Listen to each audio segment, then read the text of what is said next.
నేను అడుగుతా ఉన్నా మా కౌశిక్ రెడ్డి అడిగిన ప్రశ్ననే, ఏ పార్టీలో ఉన్నావు గాంధీ? అసలు మీ 10 మంది ఎమ్మెల్యేలు ఎవడైతే పార్టీ మారినరో, ఎవరి ఇంటింటికైతే పోయి ముఖ్యమంత్రి అనేటోడు కండువా కప్పిండో, ఫస్ట్ మీరు ఏ పార్టీలో ఉన్నారో చెప్పండి. మీకు ఇప్పటికే స్పీకర్ దగ్గర పిటిషన్లు ఉన్నాయి 10. స్పీకర్ గారు కూడా తేల్చాలా.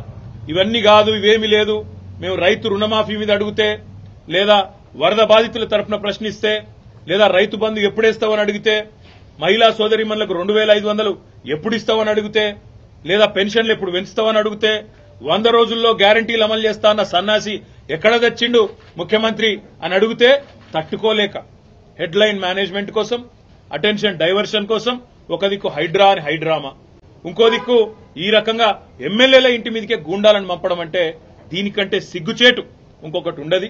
తప్పకుండా నేను రేవంత్ రెడ్డిని అంటా ఉన్నా, చరిత్రలో నీలాంటి పనికిమాలిన ముఖ్యమంత్రులు, నీలాంటి తలమాసిన ముఖ్యమంత్రులు మస్తుగా వచ్చిండ్రు, మస్తుగా పోయినరు. పెద్ద పెద్దోళ్లతోనూ కొట్లాడినాం, చంద్రబాబుతో కొట్లాడినాం, రాజశేఖర రెడ్డితో కొట్లాడినాం, కిరణ్ కుమార్ రెడ్డితోని, రోషయ్య గారితో ఎంతో మందితో తలపడ్డాం. నువ్వు వాళ్ళందరికంటే కూడా చాలా చిన్నోడు, చిట్టినాయుడు, నువ్వు చాలా చిన్నోడవు. నేను మా దగ్గర మా భాషలో చెప్పాలంటే హైదరాబాద్ లో బుల్లబ్బాయి అంటారు నీలాంటి వాళ్ళు. ఇలాంటి బుల్లబ్బాయిలు చిట్టినాయుడులో చాలా మందిని చూసినాం. ఏం ఫరక్ పడేది కూడా ఏం లేదు, ఏం ఇంటికి కూడా వీకలేవు. కానీ ఏదో పైశాచిక ఆనందం, 4 రోజులు ముఖ్యమంత్రి పదవిలో కూర్చున్నా, నేనేందో పెద్దోడిని అయిపోయినా అనేదో ఎగిరిగిరి పడతా ఉన్నావు. రేవంత్ రెడ్డి గారు అధికారం ఎవరికి శాశ్వతం కాదు. నువ్వు ఒక దుష్ట సాంప్రదాయానికి తెరలేపుతా ఉన్నావు. ఇది తప్పకుండా నిన్ను దహిస్తుంది, నిన్ను వెంటాడుతుంది.